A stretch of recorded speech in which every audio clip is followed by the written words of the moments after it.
উটের বাঁচার জন্য তাকে জ্ঞান দান করেছেন। যখনই বালুর ঝড় শুরু হয়ে যায়, উট বুঝতে পারে, সে তখন সামনের ঠ্যাং দিয়ে, সামনের পা দিয়ে বালু খুঁড়ে তার ভিতরে গলাটা 1.5-2 হাত মাটির নিচে নিজের মাথাটা পুরি দিয়ে যতক্ষণ ঝড় না কমতেছে, 2 দিন 3 দিন 4 দিন 5 দিন পর্যন্ত মাটির ভিতরে বালুর ভিতরে মাথা দিয়ে থাকবে। অক্সিজেনের অভাবে মরবে না, পানির অভাবেও মরবে না। আফালা ইয়ানজুরুনা ইলাল ইবিলি কাইফা খুলিকাত, দেখো না উটটারে কেমনে বানাইছি। সুবহানাল্লাহ বলেন। কোরআন শরীফ যুগের চাহিদা পূরণ করে। প্রত্যেক যুগে আজ গ্যালাক্সি, মিল্কি ওয়ে, নবমণ্ডল, ভূমণ্ডল, সৌরজগৎ, মহাসাগরের অতল তলদেশে, জঙ্গলে কোথায় কি আছে না আছে, কি দিয়ে কি উপকার হয়, কেন সৃষ্টি করা হয়েছে, এগুলি কোরআন শরীফ থেকে নব নব আবিষ্কার করে কোরআন শরীফ আরো মানুষের কাছে বোঝা সহজ হয়ে যাচ্ছে। এজন্য আমি বলেছি আমার ব্যক্তিগত অবজারভেশন থেকে যে বিজ্ঞানের আবিষ্কার যত বেশি বাড়বে, কোরআন বোঝা মানুষের জন্য তত সহজ হবে। যেমন আরেকটা জিনিস দেখাই, আরেকটা জিনিস বুঝাই। কিয়ামতের দিন আল্লাহ রাব্বুল আলামিন আমলনামা ছেড়ে দিবেন। এই আমলনামাগুলি ইমানদারের সামনের থেকে ডান হাতে আসবে, বেঈমানের পিছন থেকে বাম হাতে আসবে আমলনামা। একজন আমাকে বলছিলেন, মৌলানা সাহেব এটা কেমন কথা, আমলনামা মানে কি? আমি বললাম, সারা জীবন সে যা করেছে বলেছে এগুলি জীবনের সমস্ত কাজ আর কথা যদি লিপিবদ্ধ করা হয় তাহলে তো বিশাল আকারের গ্রন্থ হবে।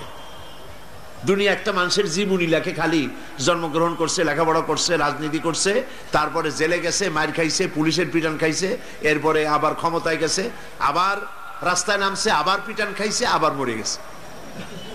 এই জীবনী লিখতে এত বড় একটা বই। এখন এই মানুষটা কত কথা বলছে, কি খাইছে, কোথায় কি করছে, এই সব কিছু যদি লিপিবদ্ধ হয় বিশাল বিশাল ভলিউম হবে। এই আমলনামা হাতে নেবে কেমনে? এগুলি তো ফেরেশতা যখন তার হাতে দেবে, লোকটা তো আমলনামা নিয়ে চিতই পড়ে যাবে।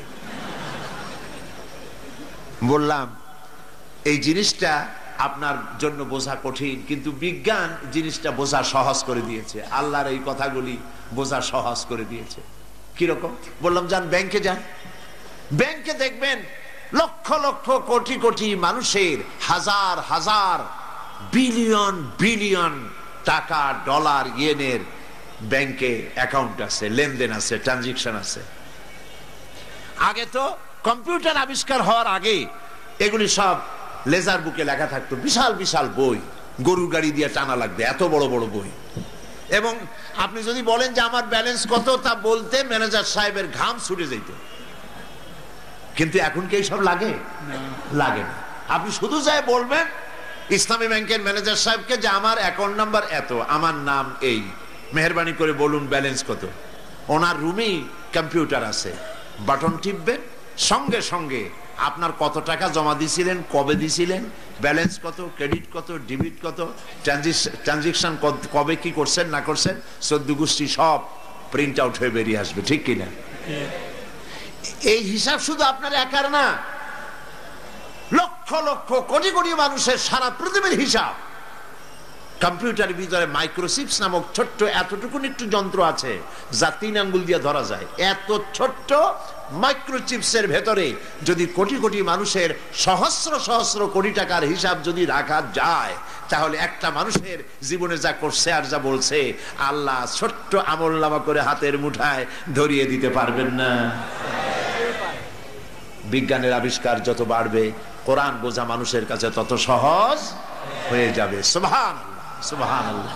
ইয়াসিন ওয়াল কুরআনিল হাকীম, এ হচ্ছে বিজ্ঞানময় কোরআন। কেন নাজিল হলো? আল্লাহ রাব্বুল আলামিন বলেন, আলিফ লাম রা কিতাবুন আনজালনাহু ইলাইকা লিতুখরিজান নাসা মিনাজ যুলুমাতি ইলান নূর। এই কিতাব নাজিল করেছি এই জন্য মানব মণ্ডলীকে অন্ধকারের ভেতর থেকে বের করে আলোর দিকে নিয়ে আসবেন, এই জন্য নাজিল করেছি। সুবহানাল্লাহ বলুন। মানুষ সব অন্ধকারে। আল ইসলাম নূরুন, ইসলাম হলো নূর, আর কুফরি কি? বাতিল, অন্ধকার। ইসলাম একমাত্র পথ, নূর, আলো। এই আলোর পথে আনার জন্য কোরআন নাজিল করেছি। আল্লাহ যা যা করেছেন, শয়তান তার সামনে আর একটা করেছে, করে নাই? করেছে। আল্লাহ রাব্বুল আলামিন তিনি অর্থনীতির ক্ষেত্রে সুষম বন্টন নীতির জন্য অর্থনীতির ক্ষেত্রে আল্লাহ দিয়েছেন যাকাত। শয়তান তৈরি করেছে সুদ। পৃথিবীর মানুষের কল্যাণের জন্য আল্লাহ দিয়েছেন ইসলাম, শয়তান তৈরি করেছে ধর্ম নিরপেক্ষ মতবাদ। ঠিক কিনা বলে? ঠিক সম্পূর্ণ উল্টা উল্টা আর একটা। এরকম বহুত বলা যাবে, একটার সামনে আর একটা। আল্লাহ যা করেছেন তার উল্টা আর একটা শয়তান করেছে। এখন এই অন্ধকার থেকে মুক্তি পাওয়ার জন্য আল্লাহ রাব্বুল আলামিন পৃথিবীর বুকে পাঠালেন নবীদেরকে। কাদের পাঠিয়েছেন? নবীদেরকে পাঠিয়েছেন, মডেল নেতা করে পাঠিয়েছেন তাদেরকে। আমরা ভুল বুঝেছি, নেতা বানাইছি আন্দাজে, যারে ইচ্ছা তারে নেতা বানাইয়া তার পিছনে দৌড়াইছি। এখন আসুন মূল কথায় ফিরে যায়। আমি চিন্তা করেছি কোন জায়গা দিয়ে আলোচনা করা যায়, তো দেখলাম সময় তো কম, আজ আর কাল, এই দুদিনে অনেকখানি জুড়ে আমি নিজেও হারায় যাব, আপনাদেরকেও হারায় ফেলবো। সেই জন্য ছোট্ট একটি আয়াত বেছে নিয়ে তার মধ্যে আমরা চেষ্টা করব সীমাবদ্ধ থাকতে এবং বুঝবার জন্য চেষ্টা করব। আল্লাহ পাক যেন আমাকে বলার তৌফিক দেন, এবং যা বলি তার জন্য আল্লাহ আমাকে আমল করার তৌফিক দেন, আর যা বলি তার জন্য আল্লাহ মানুষকে বোঝার আর আমলের তৌফিক দেন। আল্লাহর কাছে সাহায্য চাই। ওমা তৌফিকি ইল্লা বিল্লাহ। শয়তানের ওয়াসওয়াসা থেকে পানাহ চাই। পড়েন সবাই, আউযু বিল্লাহি মিনাশ শাইতানির রাজীম।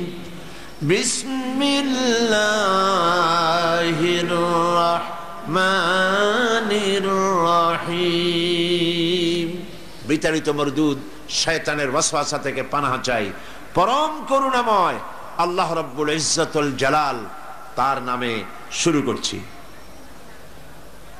আল্লাহ পাক বলছেন, ওয়া আলাল্লাহি কাসদুস সাবিলি ওয়া মিনহা জাইরুন ওয়ালাউ শাআ লাহাদাকুম আজমাইন। সূরা আন-নাহল। আল্লাহ পাক বলছেন, ওয়া আলাল্লাহি কাসদুস সাবিল, আর আল্লাহর জন্য হক হচ্ছে এটা যে তিনি মানুষের জন্য সহজ রাস্তা বলে দেবেন। ওয়া মিনহা জাইরুন, যেখানে আছে অসংখ্য বাঁকা পথ। ওয়ালাউ শাআ লাহাদাকুম আজমাইন, আর আল্লাহ যদি ইচ্ছে করতেন তাহলে একযোগে সকলকেই হেদায়েত দিয়ে দিতেন। এ হলো আয়াতে কারিমের শাব্দিক তরজমা। সূরা আন-নাহল প্রথম রুকু। প্রথম রুকুর শেষ আয়াত, ওয়া আলাল্লাহি কাসদুস সাবিল, সোজা রাস্তা বলে দেওয়ার দায়িত্ব আমি আল্লাহর। সুবহানাল্লাহ বলেন। কাদের জন্য এই সোজা রাস্তা? মানুষের জন্য। মানুষের জন্য সোজা রাস্তা বলে দেওয়ার দায়িত্ব আমার। এই মুফাসসিরিনে কেরাম বলেছেন, মুফাসসিরিনে কেরাম তারা লিখেছেন যে এই আয়াত দিয়ে আল্লাহ পাক নবুয়তের দিকে ইঙ্গিত করেছেন। পৃথিবীর মানুষের জন্য সব থেকে বেশি প্রয়োজন কি যদি আমি প্রশ্ন করি, আপনারা কি জবাব দেবেন? কেউ বলবেন ভাত, কেউ বলবেন তরকারি, নাকি কি বলেন তো? পৃথিবীর মানুষের জন্য সব থেকে বেশি প্রয়োজন রিসালাত। সব থেকে বেশি প্রয়োজন রিসালাত। কারণ হচ্ছে আল্লাহ রাব্বুল আলামিন ডাইরেক্ট কোন মানুষের সঙ্গে কথা বলেন না। আল্লাহ যা বলতে চান, তিনি মানুষকে হেদায়েত দিতে চান, তিনি সরাসরি আমাদের সাথে কথা বলবেন না। তিনি কথা বলতে হলে মিন ওয়ারাই হিজাব, পর্দার আড়াল থেকে বলেন। কারো কারো সঙ্গে কথাবার্তা, কোন কোন নবীর সঙ্গে আল্লাহ পাক কথাবার্তা বলেছেন, কিন্তু আল্লাহ পাক তিনি ডাইরেক্ট সরাসরি কোন মানুষের সঙ্গে কথা বলেন না। সেই জন্য মানুষের হেদায়েতের জন্য তিনি নবী বানিয়েছেন। এবং এই নবী আল্লাহ পাক হঠাৎ করে কাউকে বানান না। নবী তিনি যাকে বানান আগে থেকেই তাকে টার্গেটে নিয়ে নবুয়তের চরিত্র দিয়েই তাকে তৈরি করেন। সুবহানাল্লাহ। পৃথিবীতে নবী ইলেকশনে হয় না, নবী ভোটের মাধ্যমে নবী হয় না, নবী হয় সিলেকশনের মাধ্যমে। কিসের মাধ্যমে হয় বলেন? সিলেকশন। কে সিলেকশন করেন বলেন? কে করেন? আল্লাহ রাব্বুল আলামিন সিলেকশন করেন কাকে তিনি নবী বানাবেন, কেবলমাত্র তিনিই জানেন। পৃথিবীর সমস্ত মানুষ যদি একযোগে চেষ্টা চালায় কাউকে নবী বানাবার জন্য, নবী বানাইতে পারবে না। কারণ নবী হওয়ার জন্য তিনটি শর্ত সব থেকে বেশি জরুরি। এক নম্বরের শর্ত হলো ওহী। ওহী ছাড়া নবী হওয়া যায় না। কতজনই নবুয়তের দাবি করেছে কিন্তু মিথ্যা প্রমাণিত হয়েছে, মার খাইছে। একজন মিথ্যাবাদীর তো মৌত হয়েছে। মিথ্যাবাদী নবীর মৌত হলো কোন জায়গায়? টয়লেটে, পায়খানার মধ্যে মৌত হয়েছে, আপনারা জানেন। তো নবুয়ত আল্লাহ পাক দেন এবং তাদেরকে মোটামুটি তিনটি জিনিস আল্লাহ পাক তাদের সকলকে দেন।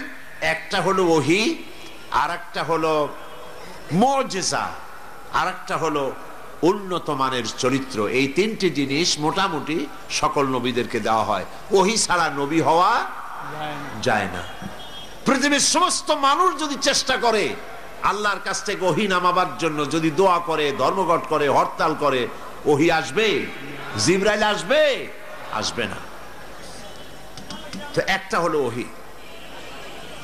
সেই ওহী আল্লাহ পাক জিবরাইলের মাধ্যমে ওহী প্রেরণ করেন। দুই নম্বরে মুজিজা। মুজিজা কম বেশি সব নবীদেরকে দেওয়া হয়। মুজিজা হলো সেই জিনিস যা ওই যুগের মধ্যে সব থেকে শক্তিশালী থাকে, আর সেই জিনিসটাকে দুর্বল করে দিতে পারে নবীর হাতে আল্লাহ পাক এমন শক্তি দেন। যেমন মূসা আলাইহিস সালামের জামানায় তখন শক্তিশালী ছিল জাদু। কি ছিল বলুন? আর মূসা আলাইহিস সালামকে আল্লাহ জাদু কাবু করার মতো মুজিজা দিয়েছিলেন, দেন নাই? আল্লাহ রাব্বুল আলামিন হযরতে মূসা আলাইহিস সালামকে প্রশ্ন করেছিলেন, ওয়া মা তিলকা বিয়ামিনিকা ইয়া মূসা। মূসা রে, তোমার হাতে ওটা কি? তিনি বলেন, হিয়া আসায়, এটা লাঠি, এ দিয়ে আমি এই এই কাম করি। ব্যাখ্যা দিলেন। আল্লাহ পাক বললেন, এই লাঠিটা তুমি ফেলে দাও। লাঠি ফেলে দিলেন। কি হয়ে গেল? হযরতে মূসা আলাইহিস সালাম হাতের লাঠি যখন ফেলে দিলেন, হিয়া হাইয়াতুন তাসআ, বিরাট সাপে পরিণত হয়ে গেল। মূসা আলাইহিস সালাম ভয় পেলেন।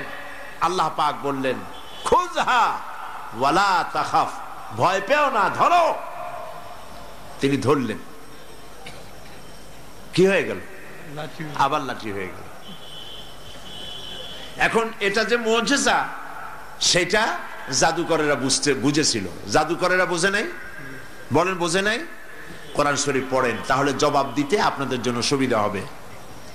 ফিরআউন যখন মূসা আলাইহিস সালামের সামনে জাদুকর আনলো, জাদুকরেরা তারা মন্ত্রপুত করে দড়ি, লাঠি ইত্যাদির উপরে ঝাড়ফুঁক করলো। ওগুলো সাপ হলো, বাঘ হলো, সিংহ হলো, সাপ হলো। এরপরে মূসা আলাইহিস সালামকে আল্লাহ পাক হুকুম করলেন লাঠি ফেলে দিতে। লাঠি ফেললেন, লাঠি সাপ হয়ে গেল। সাপ হয়ে জাদুকরদের তৈরি করা এইগুলি সব কি করলো? খেয়ে ফেলে দিল। জাদুকরেরা বুঝতে পেরেছে জাদুকরেরা বুঝতে পেরেছে আমরা যেটা দেখাইছি এটার নাম জাদু।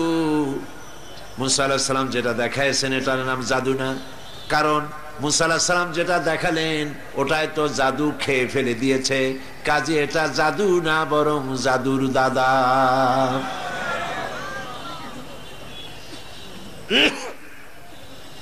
আর কেউ না বুঝলেও জাদুকরেরা বুঝেছে এটা মুজিজা, এবং তারা ঈমান এনেছে। আছে না কোরআন শরীফে? সেই ঘটনা আমি শোনাবো না, আমি বলতেছি সমস্ত নবীদেরকে আল্লাহ পাক তিনটা জিনিস দেন, একটা হলো ওহী, আর একটা হলো মুজিজা। দাউদ আলাইহিস সালামের সময় মুজিজা ছিল, তিনি লোহা দিয়ে অস্ত্র নির্মাণ করতেন। লোহা আগুনে পোড়ানো লাগতো না, লোহা ধরে চাপ দিতেন, পানির মতো গলে হাত দিয়ে পড়ে যেত। দাউদ আলাইহিস সালামের আরেকটি মুজিজা ছিল, তার গলার শিরিন আওয়াজ। তিনি যখন জাব্বুর শরীফ তেলাওয়াত করতেন, উড়ন্ত পাখিগুলি ওড়া বন্ধ করে দাউদ আলাইহিস সালামের চতুর্দিকে বসে বসে আল্লাহর কালাম শুনতো। হযরত ঈসা আলাইহিস সালামের মুজিজা ছিল, তিনি জন্মদিন চোখের উপরে হাত বুলায় দিতেন, চোখ দুটো ভালো হয়ে যেত। কুষ্ঠ ব্যাধিগ্রস্ত লোকের গায়ে হাত বুলাতেন, ব্যাধি ভালো হয়ে যেত। মুসা আলাইহিস সালাম ইন্তেকাল করলেন, মুজিজা ওখানে শেষ হয়ে গেল। তার উম্মতেরা ওই লাঠি দিয়ে আর কোনো সাপ বানাতে পারে নাই। সুলাইমান আলাইহিস সালামের মুজিজা ছিল, সকালবেলায় সিংহাসনে বসতেন বিনা ইঞ্জিনে, এই সিংহাসন তাকে 1 মাসের পথ উড়ায় নিয়ে যেত, সন্ধ্যাবেলায় আর 1 মাসের পথ অতিক্রম করায় দিত। সুলাইমান আলাইহিস সালাম ইন্তেকাল করলেন, তার সিংহাসন উম্মতেরা 1 সেকেন্ডের জন্য আর উড়াইতে পারে নাই। দাউদ আলাইহিস সালাম ইন্তেকাল করলেন, তার উম্মতেরা লোহাকে চেপে আর পানি বানাইতে পারে নাই। ঈসা আলাইহিস সালামকে আল্লাহ রাব্বুল আলামিন উঠায় নিলেন 4র্থ আসমানে। তার উম্মতের দাবিদার পৃথিবীর শত শত কোটি খ্রিস্টানেরা চোখে হাত বুলাইয়া কোনো অন্ধর চোখ ফিরাইয়া দিতে পারে নাই, কুষ্ঠ ব্যাধিগ্রস্ত ব্যক্তির গায়ে হাত বুলাইয়া কুষ্ঠ ভালো বানাইতে পারে নাই। আল্লাহ রাব্বুল আলামিন অন্যান্য নবীদের মতো বিশ্বনবী মুহাম্মদুর রাসূলুল্লাহ সাল্লাল্লাহু আলাইহি ওয়াসাল্লামকে মুজিজা দিলেন। কোন কোন কিতাবে লিখেছে আল্লাহর নবীর জীবনে মুজিজা যা ঘটেছে তা 3000-এরও বেশি হবে। এত মুজিজার ভিতরে সর্বশ্রেষ্ঠ মুজিজা হলো কোরআন শরীফ। নবীজি ইন্তেকাল করে গেছেন, কিন্তু মুজিজা নিশ্চল হয় নাই, নিষ্ক্রিয় হয়ে যায় নাই, মুজিজা সক্রিয় আছে।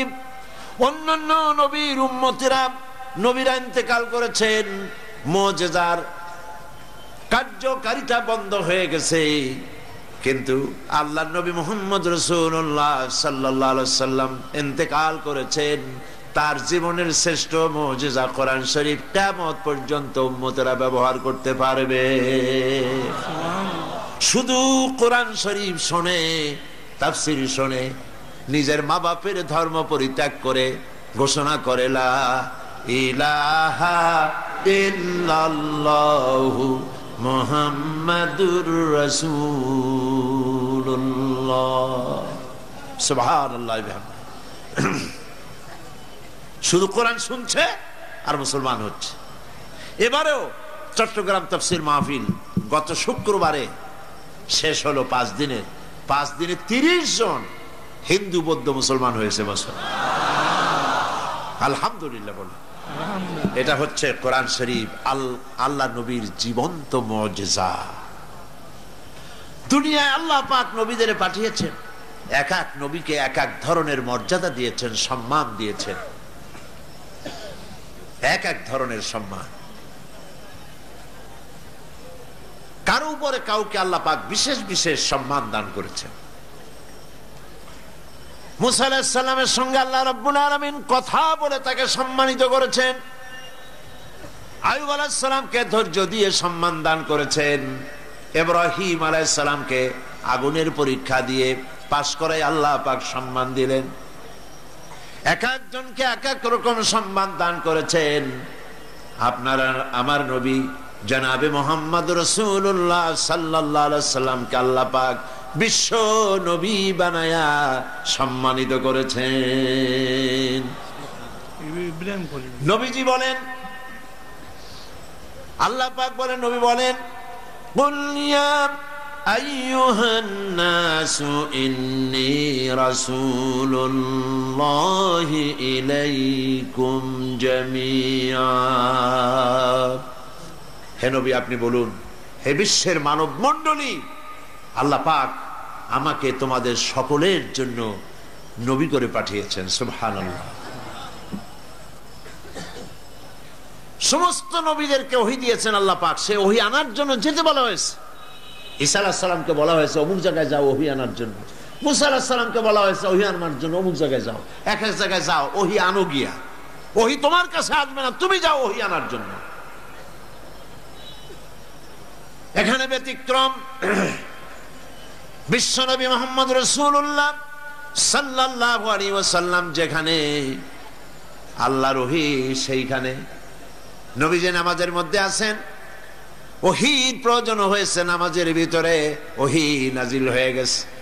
নবীজি যখন কাবা শরীফ থেকে মক্কা থেকে মদিনায় হিজরত করলেন, নামাজ পড়তেছেন বাইতুল মুকাদ্দাসের দিকে কিবলা করে নামাজ পড়তেছেন। মন চায় আল্লাহ যদি দয়া করে মক্কার দিকে ফিরে নামাজ পড়তে বলতেন, সেজন্য তিনি হাত উঁচু করেন না, আল্লাহর কাছে মোনাজাত করেন না, মুখ দিয়েও বলেন না, শুধু মনে মনে এই ধারণা, আল্লাহ যদি ওহী নাজিল করে দিতেন কাবার দিকে ফিরে নামাজ পড়তাম, মক্কার দিকে ফিরা। জোহরের নামাজ পড়তেছিলেন, 2 রাকাত নামাজ পড়া হয়ে গেছে, তাশাহুদ পড়তেছিলেন। এমন সময় আল্লাহ রাব্বুল আলামিন হযরত জিবরাইলকে নামাজের মধ্যে অবতীর্ণ করে দিলেন, ওহী নাজিল হয়ে গেল। قد نرى تقلب وجهك في السماء। নবী হে, আমি লক্ষ্য করেছি বারবার আপনি আমার আকাশের দিকে তাকাচ্ছেন। আপনার মন চায় বাইতুল্লাহর দিকে, কাবার দিকে ফিরে নামাজ পড়বেন, মক্কার দিকে। আপনার দিলের আরজু পুরো হয়েছে, আপনি এখন কাবা শরীফ মক্কার দিকে ফিরে নামাজ পড়ুন। নবী নামাজের মধ্যে ওহী সেখানে। নবী হযরত আয়েশা রাদিয়াল্লাহু তাআলা আনহার ঘরে আরাম ফরমাচ্ছেন, ওহী সেখানে। নবীজি যুদ্ধের ময়দানে উটের পৃষ্ঠে সওয়ার আছেন, ওহীর প্রয়োজন হয়েছে, যুদ্ধের ময়দানে ওহী নাজিল হয়ে গেছে। আল্লাহ পাক মুহাম্মদ রাসূলুল্লাহ সাল্লাল্লাহু আলাইহি ওয়াসাল্লামকে তাম পৃথিবীর মধ্যে সর্বশ্রেষ্ঠ নবী করে পাঠালেন। এই নবুয়ত ছিল পৃথিবীর মানুষের জন্য সব থেকে বেশি জরুরি। এর থেকে বেশি জরুরি আর কিছু না। 1 নম্বরের জরুরত হচ্ছে মানুষের জন্য রিসালাত। কারণ হচ্ছে এই, আমরা পৃথিবীতে এসেছি, আবার ফিরে যেতে হবে। ঠিক কিনা? সত্য কিনা? না, এখানে এসেছি আর যাওয়া লাগবে না, এইখানেই জন্মেছি, এই মাটির সাথে মিশে যাব, আমাদের কার আল্লাহর দরবারে আমার কিয়ামতে আর ওঠা লাগবে না। বিষয়টি কি এমন? আমরা মানুষকে যখন কবরে রাখি কি বলি? মিনহা খালাকনাকুম ওয়া ফিহা নুঈদুকুম। পড়েন সবাই, মিনহা খালাকনাকুম ওয়া ফিহা নুঈদুকুম ওয়া মিনহা নুখরিজুকুম তারাতান উখরা। এই মাটি দিয়ে তোমাকে সৃষ্টি করা হয়েছিল, এই মাটির মধ্যে তোমাকে রেখে গেলাম, আবার এই মাটি থেকে তোমাকে উত্থিত করা হবে। নবীর প্রয়োজন এই জন্য। যদি ঝামেলা থাকতো না, যদি এখানে হয়েছি মরে যাব, বাস, দিস মাস ফিনিশ, আর আমাদের কোনো জবাব দিও নাই, মরে যাব, শেষ হয়ে যাব, তাহলে নবীর দরকার ছিল না, কোরআনের দরকার ছিল না। ইট, ড্রিঙ্ক এন্ড বি মেরি, খাও, পান করো, ফুর্তি করো, ডু ফুর্তি, নো চিন্তা। কিন্তু আমরা সেটা করতে পারি না। হেসে খেলে জীবনটা যদি চলে যায় যাক না, পাগলের যেতে পারে কিন্তু বুদ্ধিমানের এভাবে যাবে না। কথা বুঝে আসছে? বুদ্ধিমানের এভাবে যাবে না। এই পৃথিবীতে এসেছি, আবার ফিরে যেতে হবে আল্লাহ পাকের কাছে। সেই জন্য আমাদের জীবনের 3টে স্তর আছে। একটা স্তর পেরিয়ে এসেছি, ওইটা হলো আলমে আরওয়াহ। ওইটার নাম কি? আলমে আরওয়াহ, রুহের জগৎ। এখন যেখানে আছি এটা হলো আলমে আসবাব। এরপরে আরেকটা জগতে প্রবেশ করব, সেটার নাম হলো আলমে বারজাখ। কয়টা হলো? 3টা। যেটা ছেড়ে এসেছি ওইটার কাইফিয়াত জানা নাই, কি অবস্থায় ছিলাম আমিও জানি না, আপনারাও জানেন না। এটা ঠিক কিনা? যেখানে আসি কয়েকদিনের জন্য মেহমান, আসি কয়েকদিন, আবার এখান থেকে আমাদের বিদায় হতে হবে। যেখানে যাব ওই জায়গার কাইফিয়ত কোরআনে হাদিসে যেটুকু জানি, এর থেকে বেশি কেউ কিছু বলতে পারবে না। একজন মৃত মানুষ জিন্দা হয়ে বলতে পারে নাই যে আজরাইল আসলে এরকম এরকম জান কবজ করে, কবরে গেলে এরকম এরকম হয়, তারপরে এরকম এরকম হয়। এরকম কেউ কি বলছে? স্বপ্নও বলে নাই। কি হয় স্বপ্নও কেউ বলে নাই। এই জন্য সতর্ককারী পাঠায় দেওয়া আল্লাহর দায়িত্ব। আল্লাহ পাক আমাদেরকে সৃষ্টি করে অন্ধকারে ছেড়ে দিয়েছেন, এমনটি নয়। ওয়ামাল্লাহু বিযাল্লামিন লিল আবিদ, বান্দার উপরে তিনি অত্যাচার করেন না, জুলম করেন না, অন্ধকারে ছেড়ে দেন নাই। সব ওপেন সিক্রেট, আল্লাহ সব খুলে দিয়েছেন। কি হবে, মরলে কি হবে, মরার পর কি হবে, হাসরে কি হবে, মিজানে সিরাতে কি হবে, সব বলেছেন। কাদের মাধ্যমে বলেছেন? মহাসত্যবাদীদের কাছে মুখ থেকে বের করেছেন, যারা জীবনেও মিথ্যা কথা বলেন না। বলেন সুবহানাল্লাহ। আল্লাহ পাক এই কথাগুলি দিয়ে, কথাগুলি বলাইছেন নবীদের দিয়ে। সুবহানাল্লাহ বলবেন না? হাবিজাবি নেতা দিয়ে বলেন নাই। দুনিয়ায় যত নেতা আছে দেখেন, নবীদেরকেও দেখেন আর ওই সব নেতাদেরকেও দেখেন। পৃথিবীর পথ তো দেখাইছে 2 ধরনের মানুষেরাই। একথা আমি আরো অনেকবার বলেছি। দার্শনিকরা পথ দেখাইছে, রাজনৈতিক নেতৃবৃন্দরা পথ দেখাইছে, আর দেখিয়েছেন নবীরা। আমরা কাদের পথ অনুসরণ করব? দার্শনিক, দার্শনিক, কবি, সাহিত্যিক, এই কোনো মানে নাই, দাম নাই। কবিদের পথে তো যাওয়ার কোনো মানেই নাই, কারণ কবিরা যা বলে কাজে তা করে না। পৃথিবীতে কবিরা ভাবা বেগে চলে। এর মধ্যে ভালো হলো ওইসব কবি যারা আল্লাহরে ভয় করে, নেক আমল করে, এরা হলো ভালো কবি। কবির উপরে, সাহিত্যিকের উপরে আমার আলোচনা আজকে না, এ ব্যাপারে আমার বক্তৃতা আছে, আপনারা খুঁজতে পাবেন। আমার বক্তব্য হচ্ছে, পৃথিবীর কবি, সাহিত্যিক, দার্শনিক, রাজনৈতিক নেতা থেকে নবীরা সম্পূর্ণ স্বতন্ত্র। এইটা আমি বুঝাতে চাই। আমরা কি বুঝতে পারতেছি? বুঝতে পারতেছি? দুনিয়ার নেতাগুলি দেখেন, কোন নেতা এরকম আপনি একজন পাবেন যিনি দাঁড়িয়ে বলবেন, আমি ছাত্র জীবনে যা যা করছি, আমার যৌবনকালে যা যা করছি, আমার গ্রামবাসীরা আমার সম্পর্কে যা জানে, আমার বউ আমার সম্পর্কে যা যা জানে, আমার ড্রাইভার, আমার চাকর, আমার ভাই বোন আমার সম্পর্কে যা যা জানে, সব মানুষের কাছে বলে দিক। পারবে বলতে? না। একটি জবাব, একটি অক্ষর পারবে না। কারণ কার না পদস্খলন ঘটে নাই, ছোটবেলা থেকে শুরু করে প্রৌঢ়ত্ব পর্যন্ত জীবনে কত দুর্ঘটনা ঘটেছে। কোন নেতা পাবেন এরকম বলবে? একজন পাবেন, সুবহানাল্লাহ বলেন। একটা মিশনকে পাবেন, সেই মিশন হচ্ছে নবুয়তের মিশন। নবীরা মিথ্যা কথা বলেন না, সুবহানাল্লাহ বলবেন না?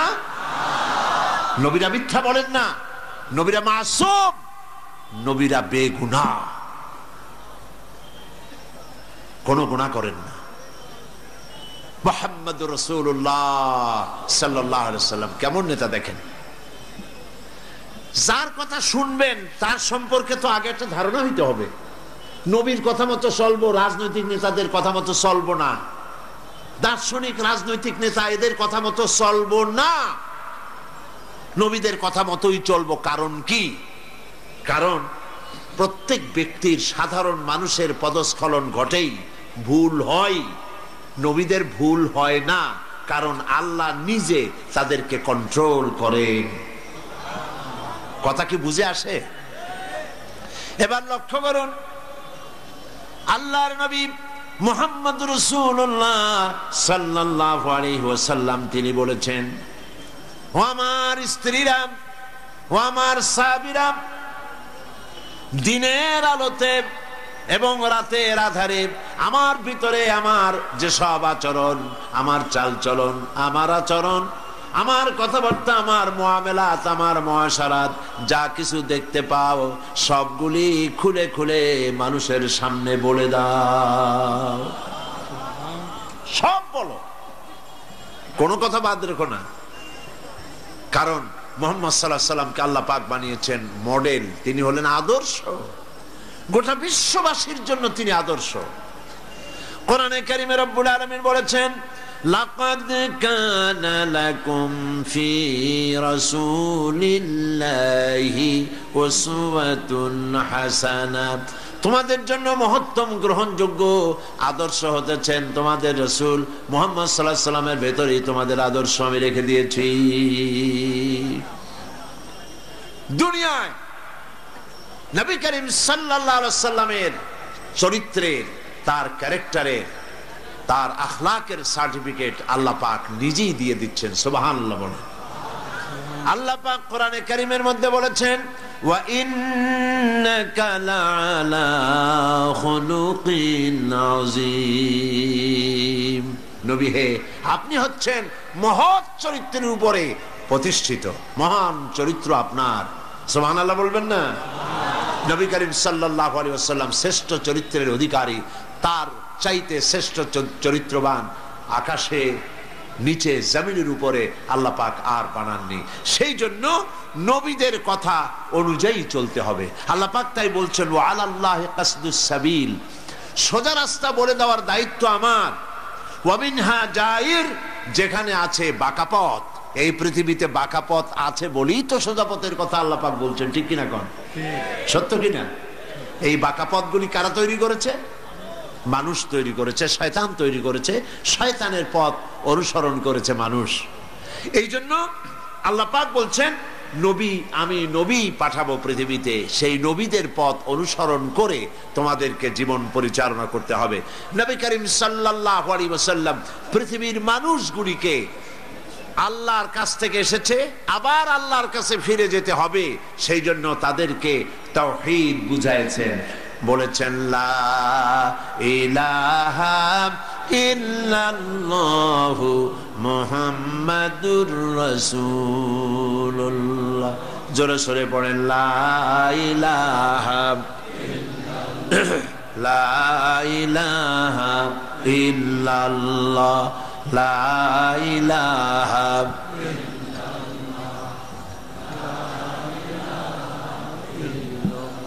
জোরে পড়েন, লা ইলাহা।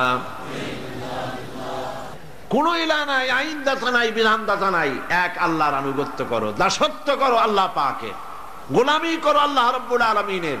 এই কথাই নবী করিম সাল্লাল্লাহু আলাইহি ওয়াসাল্লাম বলেছেন। কোন নবী বলেন নাই যে আমার গোলামি করো, আমার আনুগত্য করো, কেউ বলেননি। কোন নবী কি বলেছেন যে আমার গোলামি করো? না। সমস্ত নবীদের দাওয়াত হচ্ছে এক আল্লাহর গোলামি করো, তার আনুগত্য করো। এই দাবি তারা তুলেছেন, এই কথা তারা বলেছেন, এবং এই দাওয়াত দিয়েছেন তারা কিতাব দিয়ে, নিজের মন গড়া কথা নয়। আল্লাহর নবী তিনি যখন ওহী প্রাপ্ত হলেন, হেরা পাহাড় থেকে নেমে এলেন। কবি বলতেছেন, উতর কর গারে হেরা সে সুয়ে কওম আয়া, উতর কর গারে হেরা সে সুয়ে কওম আয়া, और एक नुस्खे किमिया साथ लाया। হেরা পাহাড় থেকে নবীজি নেমে এলেন, হাতে নিয়ে আসতেন পরশ পাথর, কোরআন। এই কোরআনের সংস্পর্শে যারাই এলো, লোহাগুলি সোনা হয়ে গেল, পাথরগুলি সোনা হয়ে গেল। সুবহানাল্লাহি বিহামদিহি। এই পৃথিবীতে মানুষ কোরআনের কাছে যদি আবার আসে, নবীর পথ যদি আবার অনুসরণ করতে পারে, তাহলেই মানুষ মুক্তি পাবে, নাজাত পাবে। অন্য কোন পথে মানুষের মুক্তি নাই, নাজাত নাই। একথা যত তাড়াতাড়ি বুঝবো তত তাড়াতাড়ি আমাদের জন্য মঙ্গল, যত দেরিতে বুঝবো ততই অমঙ্গল।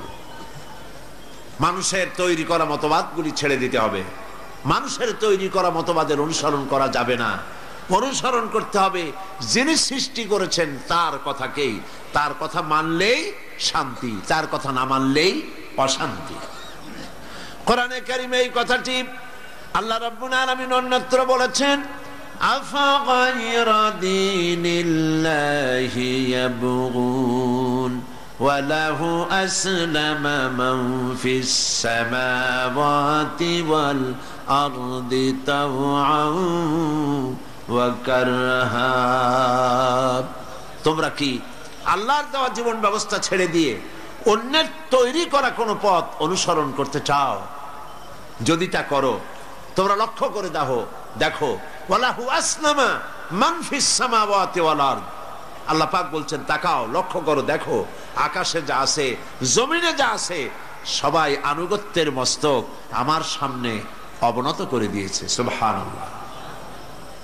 এই পৃথিবীর চন্দ্র, সূর্য, গ্রহ, নক্ষত্র, সৌর রাজি সব হুকুম মানে কার? সবাই বলেন, হুকুম মানে কার? তাই তো সেখানে শান্তি, আর যেখানে মানে না সেখানেই অশান্তি। জঙ্গলের ভিতরে জঙ্গলি প্রাণীরা আল্লাহর হুকুম মানে বলে জঙ্গলের ভিতরে প্রাণীরা শান্তিতে থাকে, পানির ভিতরে মাছেরা, জলচর প্রাণীরা আল্লাহর হুকুম মানে বলে শান্তিতে থাকে। মহাশূন্যের ভিতরে গ্রহ, নক্ষত্র, সৌররাজি সব দৌড়াদৌড়ি করে, মারামারি হয় না, সংঘর্ষ হয় না, সব আরামে আছে, আল্লাহর হুকুম মানে বলে শান্তিতে আছে। মানুষ এই পৃথিবীতে বসবাস করে, আল্লাহর আইন যারা মানে শান্তি পায়, আইন মানে না শান্তি পায় না। শান্তি পেতে হলে আল্লাহর আইন মানা লাগবে। আমি বিভিন্ন সময় বলি যে দেখেন, মানুষকে বুঝাবার জন্য, আমাদের দেশটা হলো সব থেকে ভালো দেশ, সুন্দর দেশ।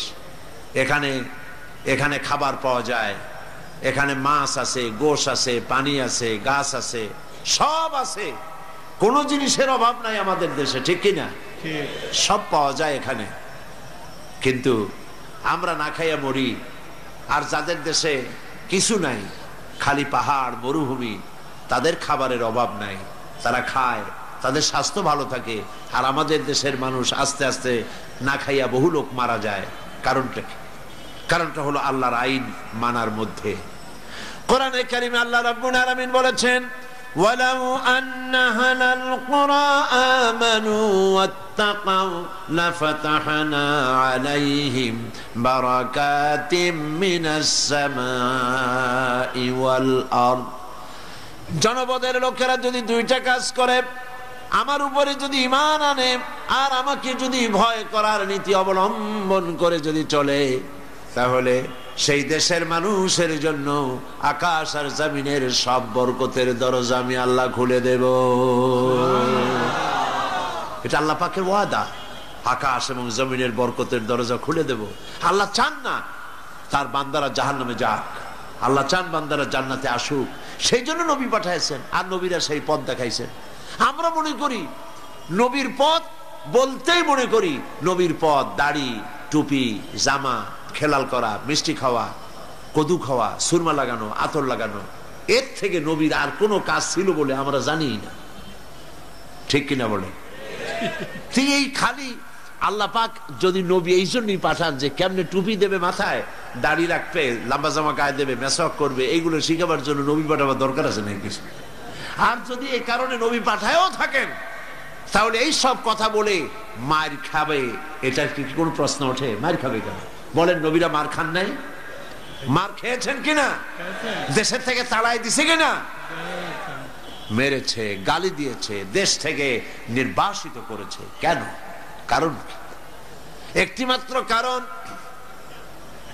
নবীরা বলেছেন, ইয়া কওমি ইবুদুল্লাহ মা লাকুম মিন ইলাহিন গায়রু হে আমার জাতি, হে আমার সম্প্রদায়, আল্লাহ ছাড়া কোনো ইলাহ নাই, তারই গোলামি করো, তার ইবাদত করো। এই কথা বলার পর রাষ্ট্র শক্তি বুঝতে পেরেছে আমরা দেশ চালাই, আর ওনারাও একটা প্যারালাল শক্তি কায়েম করতে চায়, সুতরাং বাধা দাও। বাধা তখনই এলো মুসা আলাইহিস সালাম যখন ফিরআউনকে বলেছিলেন, পড়ো ফিরআউন লা ইলাহা ইল্লাল্লাহ। ফিরআউন বলেছে মা আলিমতু লাকুম মিন ইলাহিন গায়রি, আমি জানি না আমি ছাড়া আরো কোন ইলাহ আছে, কই থেকে নতুন এক ইলাহ তুমি নিয়ে আসছো। নমরুদ বলেছে মান আশাদ্দু মিন্না কুওয়া আনা রাব্বুকুমুল আলা, আমার চাইতে আর কার শক্তি আছে, আমি তোমাদের বড় রব। এই সব কথা তারা দাবি করেছে। আর নবীরা বলেছেন জমিন হচ্ছে আল্লাহর। জমিন কার?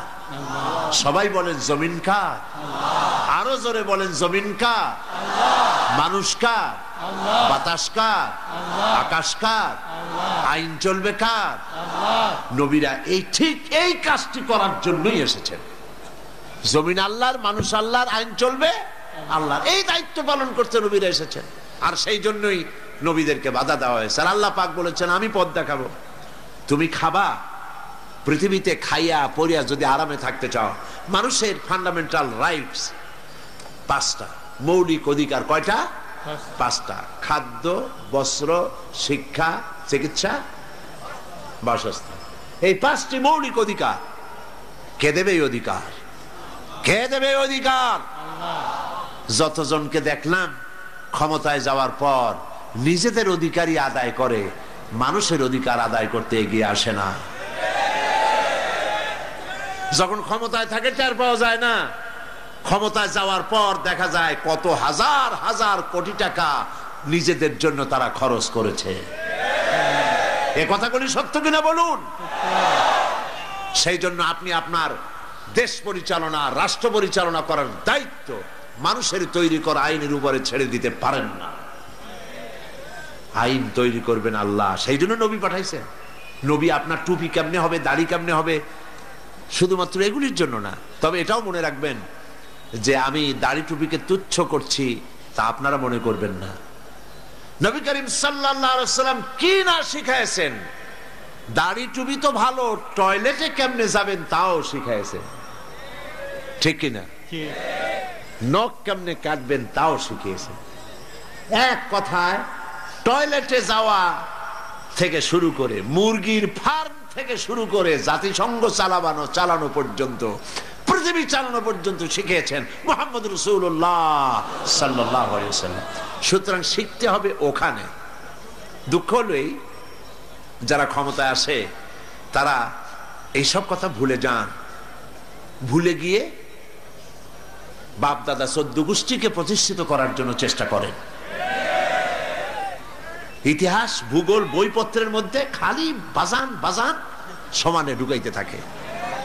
তারা বোঝে না এটা টেকার জিনিস না, ওইটা টেকার জিনিস না। একটা মানুষের গুণকীর্তন 5টা বছরে তারা যা করলো, একটা মানুষের বন্দনা যা গাইলো, 5টা বছর যদি এতটা জিকির আল্লাহর নামে করত, ওদের জন্য বেহেশত ওয়াজিব হয়ে যেত। আমরা মুসলমান, আমরা কোনো ব্যক্তি পূজা করতে পারি না। আমরা কেবলমাত্র প্রশংসা করব আল্লাহ সুবহানাহু ওয়া তাআলা, আল্লাহর প্রশংসা করব, আর নেতা হিসাবে মেনে নেব মুহাম্মাদুর রাসূলুল্লাহ সাল্লাল্লাহু আলাইহি ওয়াসাল্লামের কথা। বুঝতে কি কষ্ট হয়? এজন্য আমি বলতে চাই, আল্লাহ পাক বলছেন ওয়া আলাল্লাহি কাসদুস সাবিল, সোজা রাস্তা বলে দেব আমি। সুবহানাল্লাহ। আল্লাহ কয় সোজা রাস্তা বলে দেব আমি, আর আমরা সেখানে রাস্তা নিজেরা বানাই নেই। মরা ছাড়া পথ আছে? মরা ছাড়া পথ নাই, মরাই লাগবে, মরতেই হবে। আর যদি বাঁচতে চাই সত্যিকারের অর্থে মর্যাদা নিয়ে, সম্মান নিয়ে যদি বাঁচতে চাই, মাথা উঁচু করে যদি দাঁড়াতে চাই, তাহলে ইনিল হুকমু ইল্লা লিল্লাহ। আর যদি বেইজ্জত জলিল হয়ে যদি মরতে চাই, বেঈমান হয়ে যদি মরতে চাই, তাহলে কাফের আর নাসারাদের হুঙ্কার শুনতে হবে। আর যদি মুসলমান হন, লা ইলাহা ইল্লাল্লাহর আওয়াজ দিয়ে দুনিয়া থেকে বিদায় হবেন শাহাদাতের মওত নিয়ে।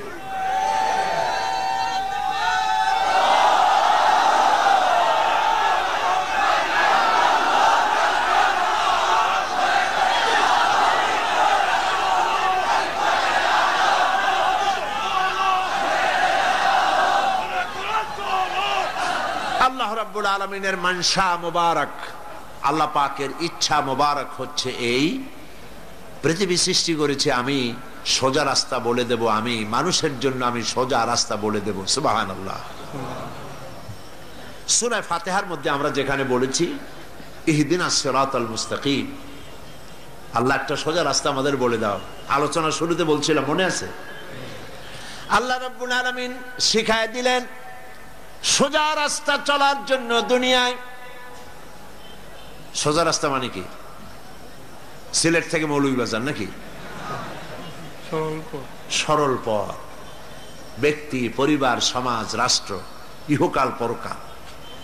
সোজা রাস্তা যদি আমার কাছে চাও ও বান্দা, আমার কাছে কেবলমাত্র সহজ সরল সঠিক রাস্তার জন্য আমার কাছে বলো ইহদিনাস সিরাতাল মুস্তাকিম সিরাতাল্লাযীনা আন'আমতা আলাইহিম গায়রিল মাগদুবি আলাইহিম ওয়ালাদ-দাল্লিন। সোজা রাস্তা আল্লাহর কাছে বান্দা যখন আল্লাহর শেখানো ভাষা দিয়া সোজা রাস্তা যখন চাইলো, আল্লাহ পাক কোরআনের বিরুদ্ধে সূরা ফাতিহার বান্দা চাইলো, সূরা ফাতিহার ভিতরে দাবি জানাইলো আল্লাহর শেখানো ভাষা দিয়া সোজা রাস্তা বলে দাও আমারে। রব্বুল আলামিন সূরা ইয়াসিনের ভিতরে গিয়া সূরা ফাতিহার চাওয়ার জবাব দিয়া দিলেন, ওয়া আনি'বুদুনি হাযা সিরাতুম মুস্তাকিম। ওয়া আনি'বুদুনি, বান্দা সোজা রাস্তা চাও, ওয়া আনি'বুদুনি, আমার গোলামি কর। সুবহানাল্লাহ। আমার গোলামি কর, আমার আনুগত্য কর। আল্লাহর আনুগত্য করতে হলে আল্লাহওয়ালাদের সাথে থাকতে হবে। তুমি চলছো কোথায়? ফাইনা তাযহাবুন, তুমি কোন নেতার পেছনে দৌড়াও? নামাজ নাই, রোজা নাই, পরকালের বিশ্বাস নাই, মদ, জুয়া, জেনা, ব্যভিচার কি না করতেছে। এইসব লোকের নেতা মানিয়ে এগুলোর পিছনে দৌড়াও। অথচ নেতা দিয়েছি মুহাম্মদ রাসূলুল্লাহ সাল্লাল্লাহু আলাইহি ওয়াসাল্লামকে। দুনিয়ার শান্তি চাও, পরকালে শান্তি চাও, ওয়া আনি'বুদুনি, আমার গোলামি করো। আর সোজা রাস্তা বলে দেওয়ার জন্য আমি দায়িত্ব নিয়েছি, সেজন্য আমি নবী দিয়েছি। আমার প্রিয় ভাইয়েরা, আল্লাহ রাব্বুল আলামিন সহজ সরল রাস্তার দিশা দিয়েছেন নবীদের মাধ্যমে। আর সেই নবীদের মিশনের সর্বশেষ নবী হলেন মুহাম্মদুর রাসূলুল্লাহ সাল্লাল্লাহু আলাইহি ওয়াসাল্লাম। আল্লাহ রাব্বুল আলামিন এত সম্মান আর মর্যাদা তাকে দিলেন, কোরআনে কারীমের ভিতরে একবারের জন্য আল্লাহ পাক বললেন না ইয়া মুহাম্মদ, একটিবারের জন্য নবীজির নাম নিলেন না কোরআন শরীফের ভিতরে, বরং অন্যান্য নবীদেরকে ইয়া জাকারিয়া, ইয়া মূসা, ইয়া ঈসা, ইয়া ইব্রাহিম নাম ধরে ধরে আল্লাহ রাব্বুল আলামিন ডেকেছেন। আপনার আমার নবীকে নাম ধরে তো ডাকলেনই না, বরং রব্বুল আলামিন বলে দিলেন পৃথিবীর মানুষেরা শোনো, আমি আমার নবীকে নাম ধরে ডাকি নাই, তোমরাও তোমাদের নবীকে নাম ধরে কখনো ডাকবে না। সম্মান মর্যাদা সর্বোচ্চ দিয়েছেন, কারণ মর্যাদা পাওয়ার মতো করেই আল্লাহ তাকে তৈরি করেছে। সব শিখতে হবে তার কাছ থেকে, সমস্ত দিক থেকে আপনার জেহেন ফিরান, সকল দিক থেকে আপনার চেহারা ঘুরায় নিয়ে আসেন, হাবিজাবি সব বাদ দেন, ইব্রাহিম আলাইহিস সালামের মতো হন, জাতির পিতার মতো। কে জাতির পিতা?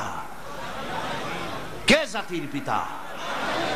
চিল্লায় বলো, কে জাতির পিতা? এই ঈমান গড়বার যেন কখনো না হয়, জীবনেও যেন না হয়। যাদের গড়বড় হবে, দুনিয়াও আযাব হবে, কিয়ামতেও শাস্তি তারাই পাবে। আমি মুসলমান। আল্লাহ রাব্বুল আলামিন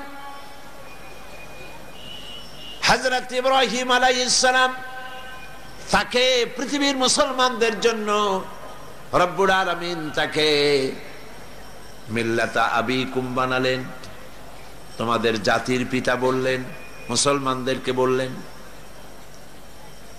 হযরত ইব্রাহিম আলাইহিস সালাম যেমন তামাম সৃষ্টি জগৎ থেকে চতুর্দিক থেকে মুখ ঘুরাইয়া এক আল্লাহর দিকে যেমন করে মুখ ঘুরাইছিলেন, যদি আমরা দুনিয়া এবং আখিরাতে শান্তি চাই, আমাদেরকেও সেভাবে সকল দিক থেকে মুখ ঘুরাই আনতে হবে, কেবলা পরিবর্তন করতে হবে। আজকে তো মুসলমানের কারো কেবলা দিল্লি, কারো কেবলা আমেরিকা, কারো কেবলা চায়না, ঠিক কিনা? সুতরাং কেবলা ঘুরান, চতুর্দিক থেকে মুখ ঘুরাইয়া জাতির পিতা যা বলেছিলেন, আসুন সবাই মিলে তার সুরে সুর মিলাই। ইন্নী ওয়াজ্জাহতু ওয়াজহিয়া লিল্লাযী ফাতারাস সামাওয়াতি ওয়াল আরদা হানিফা। জানেন না আপনারা? পড়েন, ইন্নী ওয়াজ্জাহতু ওয়াজহিয়া লিল্লাযী فطر السماوات والأرض حنيفا وما أنا من المشركين إني وجهت وجهي للذي فطر السماوات والأرض حنيفا। নিশ্চয় আমার চেহারা, আমার মুখ, আমার চিন্তা চেতনা মননশীলতা আমি সব দিক থেকে ঘুরাইয়া আমি নিয়ে আসলাম সেই দিকে।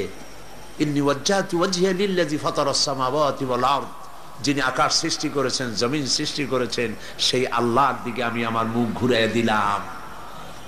ওয়া মা আনা মিনাল মুশরিকিন, আর আমি মুশরিকদের অন্তর্ভুক্ত নই। আমাদের জাতির পিতা এটাই বলেছিলেন, আসুন সব দিক থেকে মুখ ঘুরাই।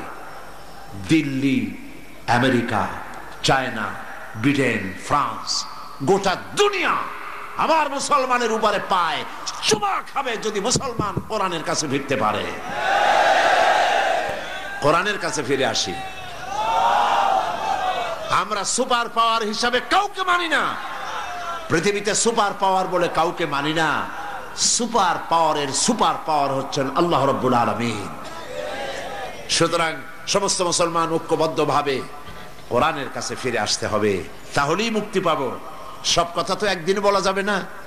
আমি একটা বড় সাবজেক্ট ধরেছি, ছোট্ট আয়াত, কিন্তু আলোচনা ব্যাপক। বাকি আলোচনা আগামীকাল করব ইনশাআল্লাহ। সবাই বলি ইনশাআল্লাহ। যারা দাঁড়ায় আছেন মোনাজাতের জন্য সব ভাই বসে পড়েন, সবাই সবাই, একজনও দাঁড়িয়ে থাকবেন না, সমস্ত মুসলমান বসে পড়ুন। মোনাজাতের পর আজান হবে, বা জামাত এশার নামাজ পড়ে যাবেন। আল্লাহুম্মা আমিন। রব্বানা যালামনা أنفسنا وإن لم تغفر لنا وترحمنا لنكونن من الخاسرين। أي الله تعالى হাজার হাজার মুসলমান নরনারী সিলেট আঞ্জুমানে খেদমতে কোরআন আয়োজিত মাহফিলে এই দীর্ঘ রজনীতে ঠান্ডার ভিতরে গুনার বোঝা নিয়ে তোমার দরবারে হাত তুলেছি। মেহেরবানি করে জিন্দেগীর সমস্ত গুনাহ খাতা আমাদের মাফ করে দাও রব্বুল আলামিন। আমাদের মধ্য থেকে আমাদের মা বাপ যাদের দুনিয়া থেকে বিদায় হয়ে গেছে, কবরগুলিকে জান্নাতের টুকরা বানায়া দাও। রব্বির হামহুমা কামা রব্বায়ানি সগীরা।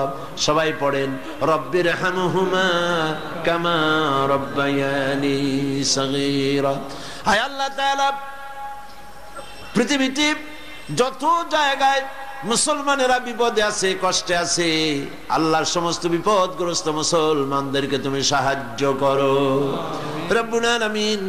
এই মাহফিলে যত লোক আমরা হাত তুলেছি, কার কি ব্যাধি আছে, কষ্ট আছে আল্লাহ আমি জানি না। প্রত্যেকের ব্যাধি, অসুখ বিসুখ, বিমার আজার আল্লাহ তুমি মাফ করে দাও রব্বুল আলামিন। সিলেটের যত মানুষ, সিলেটের যত মা বোন, ইংল্যান্ড, আমেরিকা সহ পৃথিবীর যত দেশে বসবাস করতেছেন, আল্লাহ ইমানের সাথে রাখো, সুস্থতার সাথে রাখো, ভালো রাখো রব্বুল আলামিন। এই সিলেটকে তাম বাংলাদেশের মধ্যে আদর্শ ইসলামী আদর্শ জেলায় তুমি পরিণত করে দাও। আয় আল্লাহ তাআলা, তাফসীরুল কোরআন মাহফিলের আয়োজন করতেছে আঞ্জুমানে খেদমতে কোরআন হযরত মাওলানা আব্দুল মালিক সহ যত নেতা কর্মীর মধ্যে আছেন, আল্লাহ সকলকে কিয়ামতের দিন আমাদেরকে কোরআনের সুপারিশ আমাদের নসিব করে দিও আল্লাহ রব্বুল আলামিন। আগামী কালে মাহফিল শেষ হবে, তোমার বান্দা বান্দীদেরকে নিরাপদে মাহফিলে যাতায়াতের ব্যবস্থা করে দিও আল্লাহ। সকলকে কোরআন থেকে হেদায়েত নসিব করে দিও আল্লাহ তাআলা। যত মানুষ এখানে হাজির হয়েছে প্রত্যেকের দিলের নেক আশা পুরো করে দিও। হসপিটালে যত রোগী আছে আল্লাহ, সমস্ত রোগীদের রোগ তুমি ভালো করে দাও। যার বাড়িতে যত রোগ আছে শোক আছে আল্লাহ মাফ করে দাও।